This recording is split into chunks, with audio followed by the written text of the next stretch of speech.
नमस्कार मु शुभ्रांशु विजयपथ को आपण मानकु स्वागत। चली पार्वणर ऋतु आउ धरावतरण हेबे माँ ताकू नहीं राज्य रे अनेक उत्साह देखा जाउथला बेले पाणीपाग को लेकिन जो अपडेट आसी ताहा चिंता बढ़ाई। ए पार्वणर ऋतु को पाणीपाग बिगिड़ेबा कि एभली एक प्रश्न वर्तमान सारा राज्य रे एवं माँ को जो माने माँ को अनेक रही वर्ष सारा से भितर एभली एक सन्देह उपजी कहीं ना राज्य रे बारंबार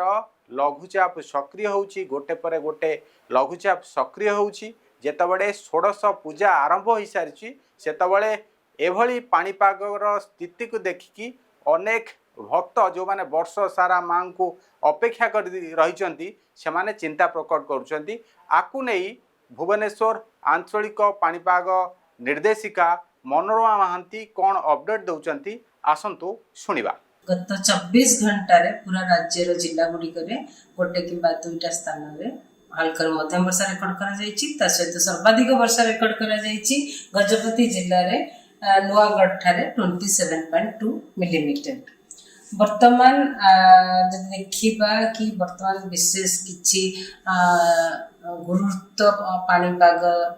स्थिति ना जहाँफल कि आगामी 3-4 दिन पर्यंत विशेष वर्षा हबार संभावना ना किंतु गोटे फ्रेश लघुचाप सृष्टि होबार संभावना रही 25 तारीख पाखापाखि म्यांमार बांग्लादेश उपकूल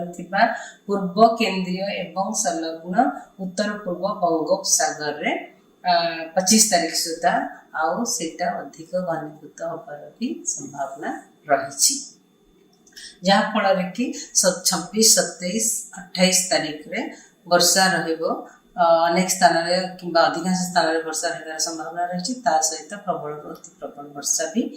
गोटे कि दुईटा स्थान रे रहिबार संभावना रही। आगामी 24 घंटा जब देखिए राज्यर जिला गुड़िक गोटे कि दुईटा स्थान रे माने काम भा जगह हल्का मध्यम वर्षा होबार संभावना रही सहित वर्षा सहित बिजुली घड़घड़ी झटका पवन गोटे कि दुईटा स्थान में कि झटका पवन गति रही 30-40 किलोमीटर पर आवर रही संभावना अच्छी। काली राज्यर अन्य जिला गुड़िक गोटे कि दुईटा स्थान कि काम भा स्थान में हल्का मध्यम वर्षा होबार संभावना रही सहित बिजुली घड़घड़ी झटका पवन होबार संभावना रही जमीक सुंदरगढ़, केउंझर, मयूरभंज और उपकूलवर्ती अंचल जिला गुड़िक गोटे कि दुईटा स्थान होबार संभावना रही। आमर 22 तारीख राज्यर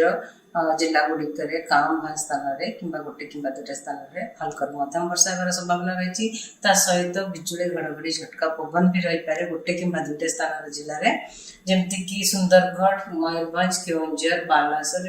एवं उपकूलवर्ती अंचल अलग जिला गुड़िक वर्षा सहित बिजुली घड़घड़ी होबार संभावना रही। 23 तारीख रे राज्य रे किछि स्थान हल्का मध्यम वर्षा होबार संभावना रही सहित बिजुली घड़घड़ी झटका पवन प्रबल वर्षा होबार संभावना रही गोटे कि दुईटा स्थान जमीक केउंझर, मयूरभंज रे प्रबल वर्षा हो पारे सहित जिला उपकूलवर्ती अंचल जिला गुड़िक हल्का मध्यम वर्षा सहित बिजुली घड़घड़ी झटका पवन भी गोटे कि दुईटा स्थान रही संभावना रही। आमर 24 तारीख रे अनेक स्थान हल्का मध्यम वर्षा होबार संभावना रही सहित प्रबल वर्षा गोटे कि दुईटा स्थान जमीक केउंझर, मयूरभंज जिले में होबार अच्छी सहित अलग जिला गुड़िक वर्षा सहित बिजुली घड़घड़ी झटका पवन 20-30-40 किलोमीटर पर आवर काम जगह रही संभावना रही। 25 तारीख रे अनेक स्थान हल्का मध्यम वर्षा रही संभावना रही सहित प्रबल वर्षा गोटे कि दुईटा स्थान जमीक मलकानगिरी, कोरापुट, रायगढ़, गंजाम गजपति, गंजाम, कोरापुट, मयूरभंज, बालेश्वर और भद्रक जिले में गोटे कि दुईटा स्थान प्रबल वर्षा होबार संभावना सहित अलग जिला गुड़िक उपकूलवर्ती अंचल अलग जिला गुड़िक वर्षा सहित बिजुली घड़घड़ी होबार संभावना रही। 26 तारीख वर्षा अनेक स्थान हल्का मध्यम वर्षा राज्य में रही संभावना रही सहित प्रबल वर्षा होबार संभावना रही जमीक गंजाम, गजपति, रायगढ़, कोरापुट, मलकानगिरी, केवंझर मयूरभंज बालेश्वर भद्रक जिले में अलग उपकूलवर्ती अंचल जिला गुड़िक हल्का मध्यम वर्षा होगार संभावना रही सहित बिजुली घड़घड़ी झटका पवन 30 ରୁ 40 किलोमीटर पर आवर संभावना रही। धन्यवाद।